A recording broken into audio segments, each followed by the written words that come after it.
You'll know when you have a wild woman.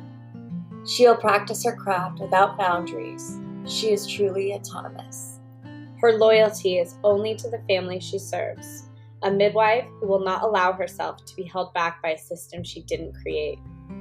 This podcast is for the birth keepers who want to grow and change. We are open to learning through self-reflection and supportive community. We are creating this space to explore without judgment. We are remembering we were Born wild.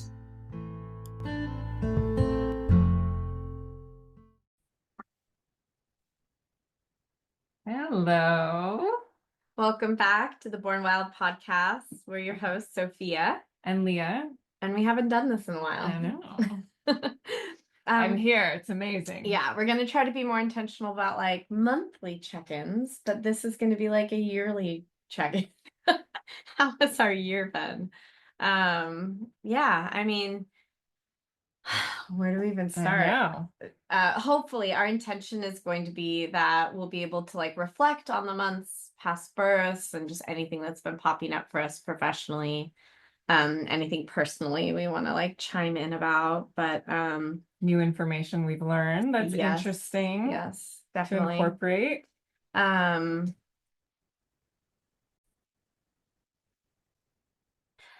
So we were thinking just for today, we could just kind of like reference mainly like the last month or so. How was your holiday, Sophia? Thank you for asking, Leah.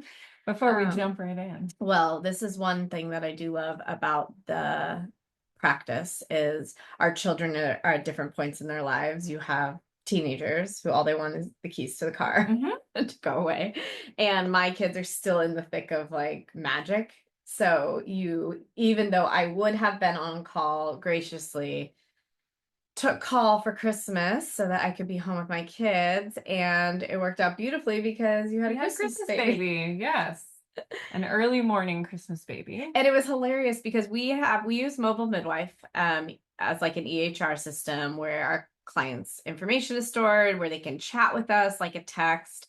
And that morning, I woke up to a text from the mom saying, baby surprised us this morning and was born this morning. But the way she said it made it sound like she was letting all of us know. Right, like just so you know. Yeah, which it wouldn't have surprised me if she had just free birth. It's her third baby. She was having kind of a wild pregnancy. So I was like, oh my gosh, she just had her baby. But you were like, no, I was totally there. No, I was there. But I was like, oh, it's just funny the way she worded it. Like she was letting us all know. Yeah, but it was a great birth. And this mom, I was at her last birth and I ended up catching, and she felt really strongly this time that she wanted to catch. And she did. And she had a great water birth with a full tub of water. Yay. Usually people who are not having their first baby give birth in a foot of water. Yeah. They're not on top of that. Although we did have a first-time mom this month who her labor was so fast that she also only had a foot of water in the tub. But anyway, full tub, caught her baby. And those births, I'm always like, okay, yes, giving birth is a miracle, but the fact that we got enough water in the tub before you gave birth, a miracle. It was a Christmas miracle. But yeah, and I was there for like probably 15 minutes, and she was 5 minutes from me.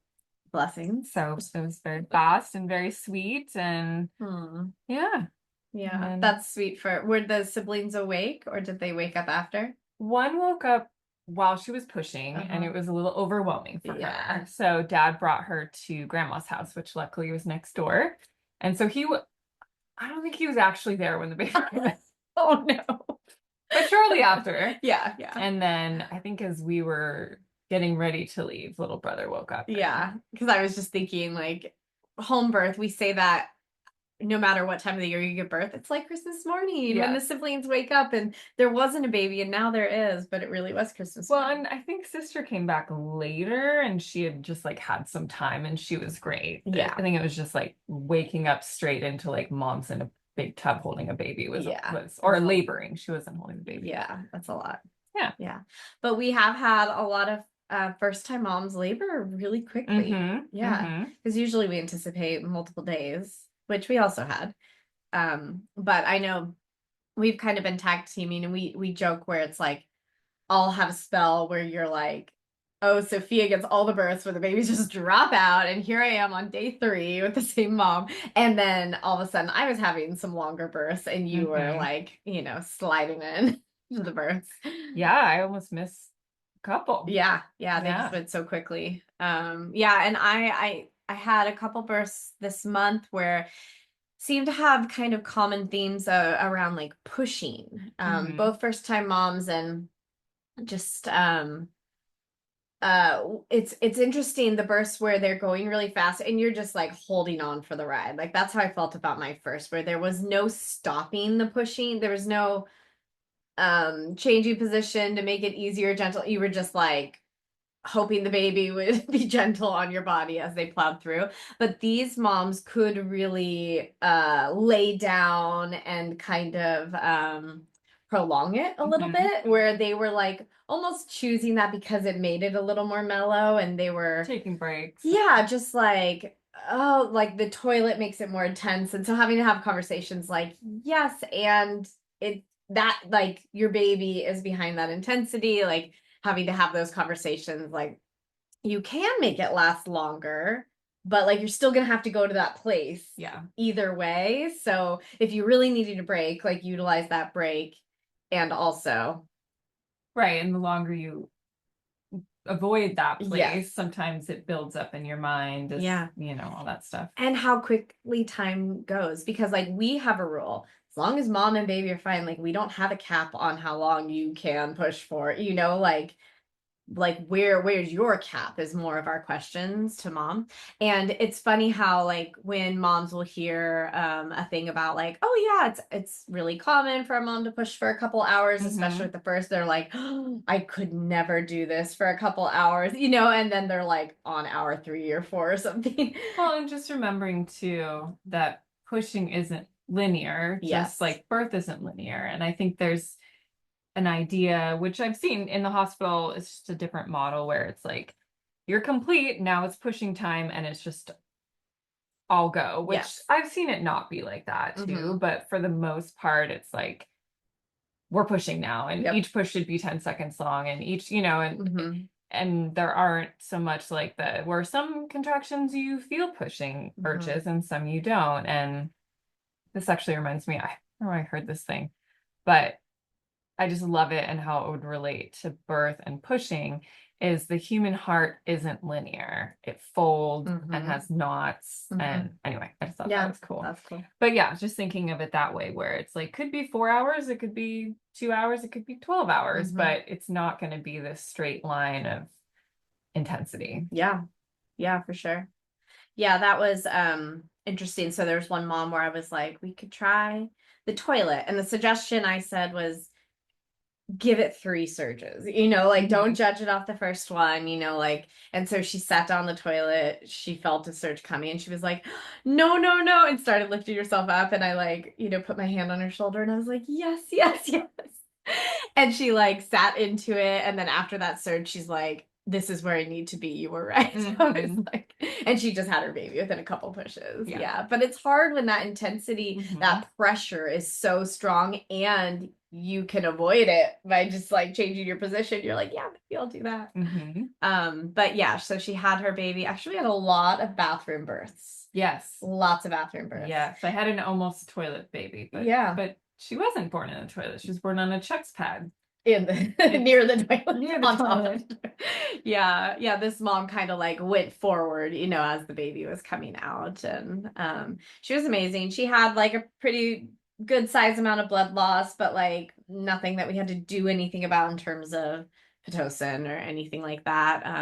And she was just like, just so raw and wild when I was looking her at one point, because she crawled into the shower because she saw the amount of blood she was losing and was like, I'm gonna keep my home clean as clean as possible. And she kind of like crawled into this like open, it's like a half wall, shower. And we could just hear like the trickling going down the drain. So I put a little towel there so we could listen to it. We could monitor it better. But she felt fine the whole time. We just kept checking in. And yeah, there was one point where she was like laying on her side, and our student Carissa was cleaning her back up, just kind of cleaning her up. And then the mom's like cleaning the blood off the wall. Just like, it was just so I was saying like you're what my husband referred to as a mountain mama, just like getting it done. Like, like just gave birth, tending to the blood on the wall, and we are like, we can really clean that. She's like, oh, I need something to do. So it was amazing, and yeah, December, I don't know. A full month. Yeah, I was gonna say if any other midwives are listening or students or whoever, we're curious how busy everyone else's Decembers are. Because many years ago, with how busy my Decembers were, I always was like, maybe all the other midwives don't work Decembers and that's why I'm so busy. But in talking to other midwives, it seems like it's a busy month. It's a very busy And I month. also know a lot of people with December birthdays. Like Mhm. completely separate from midwifery stuff, just like friends. And That's true. We do have a lot of people in our family that have December birthdays. Yeah. Another thing that has come up in our practice is just like the topic of diaper rashes. That might be a good thing that we can review, just like what's normal, what's not, like how often. Newborn skin. Yeah, because some parents just like need a little guidance around that.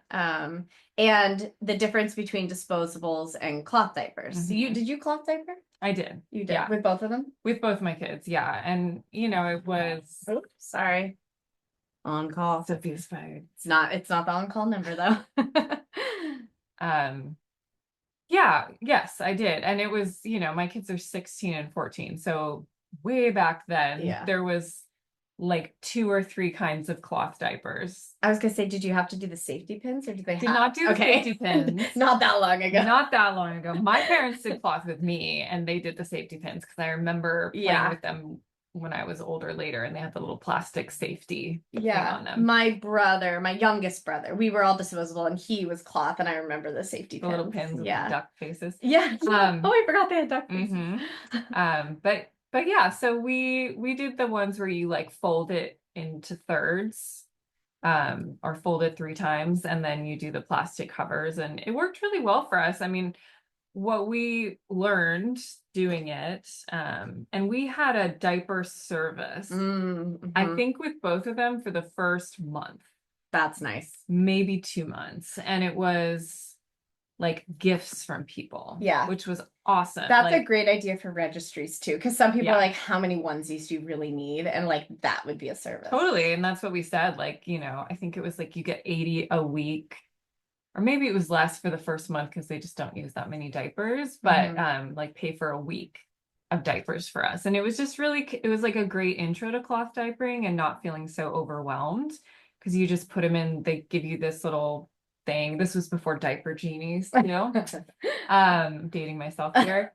And you just put it out like at the end of the week and they just drop off the fresh diapers, and they're washing them the right way, and so they're like, because that's the hardest part, is if you're not getting it clean, then that can cause diaper rash, and it just piles up, and it's like, who's gonna wash the diapers, and then how are you gonna dry them, and all of that stuff. So with our first June, we definitely used the diaper service longer, and it was really convenient. And we would do disposables. There was also like 2 kinds of natural diapers. There was 7th generation, and then there was this other one that was for disposable. But like organic diapers. So so y'all be grateful for there's no bamboo Swedish diapers available. And curious, did you use cloth right away? Because we usually have conversations about when baby has meconium. I didn't. We had a pack of disposables, and I can't remember who gave us that advice, but someone did, where they said, in the beginning, you're not going to go through a lot of the disposables because they're not, going through diapers that much the first week or so. And that it's just hard to do cloth. The main reason I say that is that they're just so big, even newborn size cloth diapers. And newborns, like if you have a 6.5 pound baby, like it's just not going to keep anything in, you know, and it's like the size of the baby. So it just looks kind of silly. So I had wanted cloth diaper. I got all the cloth diapers. My son was in the hospital for like a month when we came home. And I remember being like, I just wanted something that I had planned, like I had to give up all sorts of things. And so as soon as we got home, I'm like, I'm going to put him in the cutest cloth diaper. And I put it on him and I held him up and it just fell right off him. I was like, oh, dang it. Totally. Yeah. So it's just, and I think, too, in the middle of the night, it's just a lot for someone who's immediately postpartum, for a family that is. Dad's postpartum and his sleep situation. So mom's supposed to be resting, so then it falls on his shoulders. Yeah. So we did disposables, and we also would use them like at night periodically, just because it was easier, honestly. Not often, but we did do that sometimes. And then if I was going out for the day. And what was easier, the like actually latching it or not having to change as frequently? Not having to change as frequently. Because that's something that not everybody, I think, recognizes as that one of the benefits of disposable is it wicks away from the skin. And with cloth, it doesn't necessarily do that, which can lead to like earlier potty training. Exactly. So that's a big benefit of it. But you just have to be more on top of changing more frequently, because once they pee once, that pee is up against their body now. It's not like disposable. So and if we were going to be out all day and I didn't want to like carry around, like I'd bring a Ziploc bag to put like the used wet or poopy cloth diapers in, and again, like sometimes I felt up for that and sometimes I just didn't. It kind of depended. Once I had a 2-year-old and a newborn, that happened a lot more. Yeah. I was gonna say we ended up doing cloth with my son, but because he had a colostomy bag, we never did poop in it. So I only had pee. When you just said poopy diapers, I was like, oh, I never did that with cloth. I never had poop in cloth. And then when I had the back-to-back babies, I just never even attempted cloth with my daughter. I was just like, make it easy. Yeah. I feel like, so both of my children were out of diapers by 18 months. That's awesome. Yeah. And a big, huge thank you to their dad, if you're listening, which I highly doubt. A lot of that was his doing, because he's from Germany and they have very different systems. I don't know why I'm talking to your iPad. It's in front and it's not what's recording. But anyway. But yeah, they just do it really differently there, which I can talk about. I was going to say, talk about that. That'd be interesting. Well, let me just finish. I'm sure everyone wants to get their baby out of diapers. Totally. But I also, I was going to say, I really think it had a lot to do with them being able to feel moisture when they did go to the bathroom. Gosh, I have it on silent. I don't know what's happening. It's connected to the computer. Okay. We're texting things over here. Okay. But yeah, they could feel it when they were wet. So I think that helped. But yeah, so what's interesting in Germany anyway, and it's probably like this in a lot of other countries actually, is they start putting babies on little potties, and they're called tops, I think. Tops? Looks like a little top hat. Like people are doing elimination communication. Yeah. It's like that, but a little bit bigger, right? And then as the kids are able to sit up, they can have like little backs on them and be like little potties. And in the show notes, I will reference, because we have an episode on elimination communication for people who want to look into that more. But yeah, so they just sit on them, and they sit on they just put them on the potties, like before they eat, after they eat, before nap, after nap, just like times where kids would tend to go in their diaper.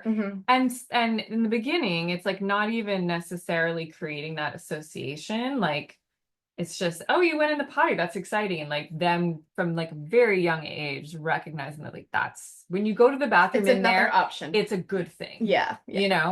And they just get used to it. And then eventually, you start being like, oh, it's time, like the way we would be like, let's pee before we get in the car. It's like, oh, that's so, like, let's sit on this. And I have pictures, sorry kids, of like them like sitting on a little thing like on the bathroom sink while they're brushing their teeth, and their dad is in there brushing his teeth too. Like he just put them on one whenever possible. That's cute. And then and they just started like, and it was different. My older daughter, we started having her do that during the day, and I carried a little potty around with me, like to the park and like everywhere. And then at night, we were putting her in diapers for like a week, because we just figured that nighttime is different. And she never had an accident. She was just always dry. Always dry. So we're like, all right, let's try it. And she never had accidents. That's awesome. My second daughter, nighttime, she had accidents through till she was like 3, just at night. It was like there was something about it. but never during the day. Yeah. So it's just interesting. All kids are different. Yeah. And I mean, having a little potty around isn't a bad idea. I don't know how many of us as moms have used the potty. Is it just me? You're looking at me weird like Oh, no. No. I was thinking I was like, I thought that was a normal we thing. had a birth where there was one bathroom and the mom just Yeah. was in the bathroom the whole time, and it was Nina. Mm-hmm. Sorry, I'm busting Nina, who was my student at the time and is now a fabulous licensed midwife. But Yeah. she had a little potty in the back of her car. Yeah, that for may have been emergencies. used. Yeah. Well, it was her daughter's. Her daughter was like 3 Yeah. at the time. But yeah. Yeah, that's always a thing. I'm sure any birth worker on here can relate. When you show up and do a house visit and there's only one bathroom, you're like, dang it. Like, for sure, she's going to be glued to that toilet and we're all going to be peeing in the yard. Yep, we've done that. That's awesome. Yeah. Yeah, so, okay, so that's a little bit about, cloth diapering. Let's talk about, like, rashes a little bit and, like, how to remedy them. And the whole point of cloth versus disposable is the idea that, like, you might need to change them a little more frequently if you're doing cloth. I would say more frequently. Definitely more frequently. Yeah, it's not like a little. Well, and I guess it depends on. One of the first midwifery books I read was Spiritual Midwifery, and she talks about it in there about changing the baby before a feed. And it just stuck with me because I was like, I wouldn't want to sit in my own, you know what, while I was eating. And it's just sort of like recognizing, and you can't always do that. Yeah. But like the idea of like before nursing, changing them. And then sometimes they'll have a blowout during the nursing and you have to change them again. Yeah. But just like, that was a good way to stay on top of the cloth. And it also just felt nice. Like they're little humans and in EC, that's one of the like early catch times is when they first wake up, they call that like an easy catch where you can just, and it's funny how parents will go to change their baby's diaper and then they'll start peeing. Yeah. And they're like, oh my gosh, they do it every time. And it's like, the babies know, like, okay, my diaper's off. Now is the time to pee. And so you might as well like catch that somewhere else, if possible. Okay, I will link Spiritual Midwifery too. It's a book. In the show notes. It's a gateway for many people that become midwives. Yes. But yeah, and with, I think something with skin stuff with newborns, specifically diaper rash, is just also like really making sure, this is a random thing, but with little boys that you really like get under the scrotum and like really make sure all of that is gone. And then maybe once a day, like if it's possible, like put their little booty in the sink and like run some water over it. It doesn't need to be a full bath, but just like sponge babe that baby, know. And that some can help. naked time too. Naked time. Chuck's pads. I had bought 2 reusable Chuck's pads. And I kept them in the diaper bag because I mainly got them because every once in a while you go into a bathroom like at a park where there's no place to lay your baby down. Yeah. And so I would I had it big enough where their hands couldn't reach around it to touch the floor because I would have to lay them down on the floor and change them. Yeah. And that's disgusting in some places. So that was always nice to like lay them and let them have some like fresh air time. Totally. Yeah. Yeah. I've recommended that to people where their baby had some diaper rash stuff. It's just like little sunlight and fresh air is the best. In terms of like putting stuff on it, do you usually recommend like every diaper change or only if you see something creeping up and what is like recommended to put on a baby's tush? Yeah, I think if you're cloth diapering, I would do it every time, just preemptively. I really like the company Weallda. It's a German company and it's, we'll put it in the show notes, but I'm gonna learn how to spell it. Weallda. It's pronounced Weallda in German because they pronounce. I think my mom has their like hand cream. Yeah, you can get it almost anywhere, but they have like really great baby products. Most of them have calendula in them. There's like a calendula body oil for babies, which I personally use. But they have a diaper cream that I really like. That's why you're smooth as a baby's bottom. Yeah, but they have a diaper cream that I really like, but really anything like Badger too. It's a really good one. The Badger one is like thicker. It's more like the, zinc. Yeah. And so if you have a baby where you really need to create a moisture barrier because they like have an active diaper rash, I would recommend the Badger one, but just like for preventative, I really like the Weallda one and it's got really clean ingredients. anything from Germany, just you're welcome, Germany, is really usually very We will link Germany in the show notes. link Germany in the show notes. Also, again, you're welcome, Stefan. But yeah, just like their ingredients tend to be the regulations they have there for product quality and what organic means and stuff like that is much higher. So what about things that are like one ingredient? Like, are there any kinds of like olive oil or coconut oil, anything like that you think is a great option? I don't generally recommend people put oil on diaper rashes because what it does is it traps any bacteria that's there on. Like it's good for meconium when you're trying to like make it easier to change a baby, wipe the meconium off their bottom, but it's not very good at moisture barrier stuff. Like when you put oil on your face, you're trying to like get moisture into your face and you don't do too much because then you can get bacteria buildup and acne. So it's kind of the same thing with little baby booty is that I haven't. I mean, like coconut oil can be healing, but I usually recommend something more like a zinc. But I haven't had people do like a one ingredient. I'm sure there are. Let us know. Put in the comments. Yeah, report back. There must be. Yeah. So my son, I don't think I've ever done like a post, like an episode on this, but I mention it from time to time. He was born without a butthole, had to have a bunch of surgeries, but he had a colostomy bag where he pooped out of his belly for the first year. And when he finally had his reversal and like they reconnected his intestines and he was finally like pooping out his butt. If you hear crinkling, Leah's into chocolate. I'm just eating a little piece. Technically it's Sophia's, but anyway, go on. And when he was finally pooping into his diaper, we were like so celebratory, and he had the most insane diaper rash, like just like peeling skin, bleeding. It was so bad.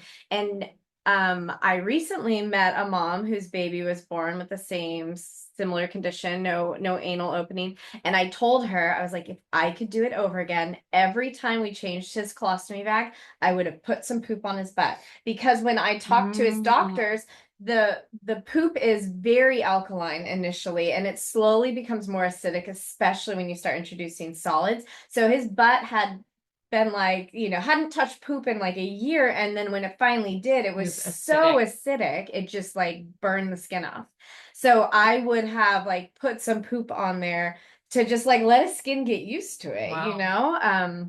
So like, yes, change your babies right away, and like there's benefits for there to be like contact there. And a thing that is really common in babies, and let us know if you're experiencing this, I'm curious if you experience it, but a lot of times I feel like babies poop in threes, Oh, totally. Yeah, and if you change them every time, it's like, oh my God, so many diapers. But so sometimes, like I say, like just give it another 5 minutes. 5 minutes is not like, unless you're actively fighting a diaper rash, that's a different story. But like, give it 5 minutes, see if they go again, because sometimes as soon as you go to change them, then they just poop into their clean diaper again. You're like, dang it.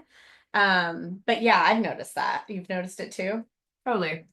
I wonder why. With my kids, it was like the middle of the night. I'm choking on the chocolate that I stole from Sophia. I would like change them, and then as soon as I closed the diaper, I could hear the next blowout, and I was like, Is it like a cat in a fresh litter box? Must be. Wonder what it is about like a pooping in threes. I don't know. But yeah, I mean, 5 minutes is different than like, yes, let's wait till after dinner. Yes, yeah. Because you don't want to cause the diaper rash, but you also don't want to go broke. Well, that is another benefit, I guess, of cloth diapers. They are kind of expensive, but you pay it all up front, and then it will save you. Yeah, and then the other update we have is Leah and I. Ooh, I love this color of your nails. I painted them. I never paint my nails. So pretty. Thank you. Okay, sorry, nobody else can see that. It's a beautiful, like, what'd you call it? Like a pink blush? Yeah. Okay. I don't know. I'm not good with one colors. Of the 3 colors that I have in my house. Anyways, so we had somebody reach out when she was pregnant, and she was planning a free birth with her first baby, and was wanting, somebody who she could check in with prenatally, could help, if needed in labor, if she had questions, could, meet her and help with paperwork and all that postpartum. And so she messaged us Friday because she had started her labor process Christmas morning and was so hopeful that she was going to have a Christmas baby. And alas, 2 days later was calling us. And she was basically reporting that she was like kind of feeling pushy, but like when she was pushing, she wasn't like fully convinced that she was fully dilated, couldn't really feel, like felt something, but it felt like maybe it was the baby's head, but like only really about the size of a quarter, and was like, does that mean my cervix isn't fully, like she was really getting in her head about it, and feeling unsure. And so basically asked if I could come do like a labor check, and just mainly confirm like if she was fully dilated or not. And she was. Her baby was sitting right there. And she was expressing, I think she called me birth Santa. Oh my God. That's cute. That's great. She was just like, I feel like you've changed my story. Like I was doubting myself a lot, and now I know that I could just trust myself. And she was kind of like kicking herself a little bit. To her friend, she's like, oh my God, I could have been pushing all day. Like she was really resisting the urge. And yeah. And so I, stayed for an hour, and she didn't need any other support. And I went home, and the baby was born a couple hours later, and we had a beautiful birth. I like too that you came and like, she had requested your help or your knowledge. And then after she had it, she was like, cool. Yeah.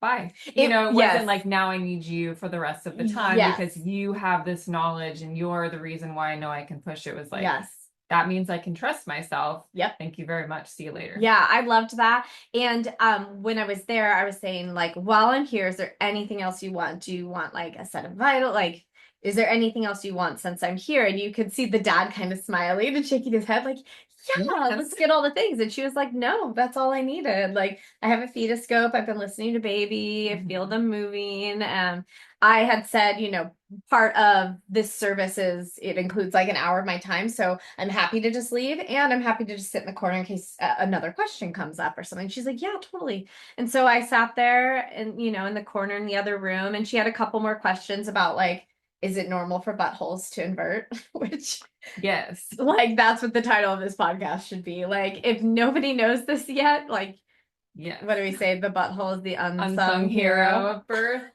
You came up with that, yes. but I tell people. Yeah, that should be. I give you credit though. Okay. Yeah, but it really does. I'm like, it's actually a good sign when your butthole is turning inside out because the baby is so low, all that pressure. Flowering. That's what the first midwife I worked with says here. But it's flowering. Oh my God, I love that. Like, those are called hemorrhoids.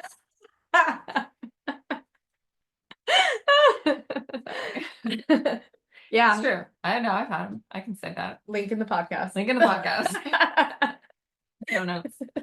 Yeah, so she, an hour went by, and I was like, is there anything else you need? And she was like, I was thinking about having you check me one more time just to see my progress. And I was like, I totally can, and I don't think you really need it, and if you want me to, I will. I don't think it'll give you what you're looking for, and I think you just need to push your baby out. And she was like, okay, never mind.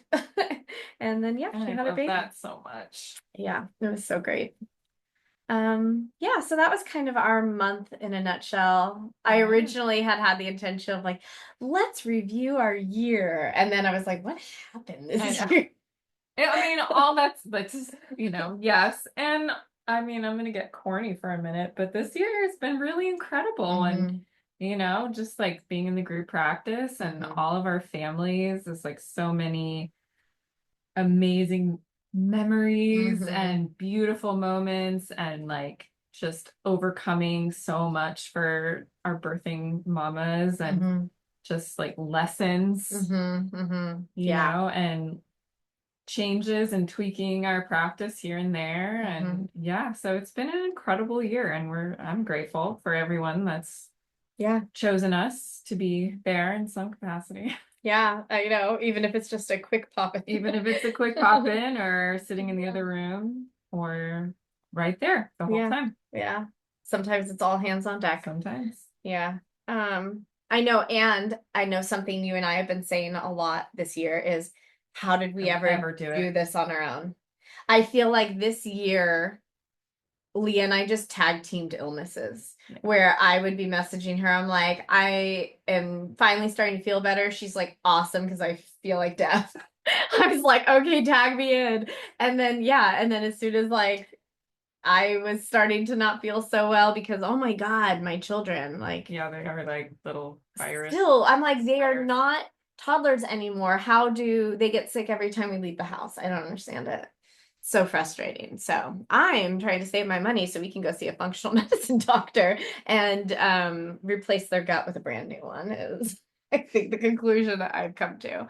It must be that. It must be that. We're also trying to cut out sugar. So we are doing sugar. They can have sugar once a week.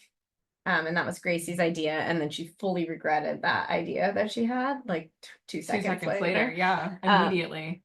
Especially because it's Christmas time and they like have gingerbread houses that they hadn't made yet. I'm like, you guys can make them, but you can't eat them. They're like, what? But they've been doing good about it. So we're just like trying anything, because this winter was ridiculous. Yeah. So yes, it's been amazing having the support of the group practice. And another update is we're expanding our Petaluma office. Yes. In like 2 days or something. Yeah. So we have this building where we have 2 rooms in the building, and our landlord has 1 room, and then there's like a community kind of reception area. And we are going to take over all 4 of the rooms. Yes, the whole building. So we have our little birth cottage in the back. So on Thursday is our move-in day. So stay tuned for all kinds of new potential things. Yes. Childbirth classes, mom circles. And also, this is something we've talked about, that we've been having a lot more families request IVs. Yes. Like therapeutically. Yes. So we're considering even doing like IV clinic. Yeah, where it's like, okay, once a month people can pop in, for whatever, we're still trying to sort it all out, and like in our scope, like what are we allowed to do? But for moms who are really nauseous, they can stop in. B12 for anemia. That's been a really great tool. All that stuff. So very exciting 2025. It's going to be great. That's what I keep telling myself. Yes. And I am planning on running all of our statistics. So if there's something that any of you want to know about, let us know that too. Yep. All right. Thanks again. See you later.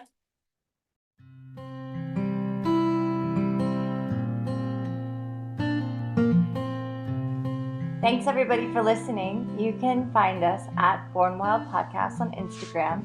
For inquiries or feedback, you can email us at bornwildpodcast@gmail.com. You can find me, Emma Ray, on Instagram at Emma Ray, REA. Sophia at sophiabirth.com. And me, Leah, at Bay Area Home Birth. We would really appreciate it if you would rate and review us on Apple Podcasts. It helps us reach more people. And as always, stay wild.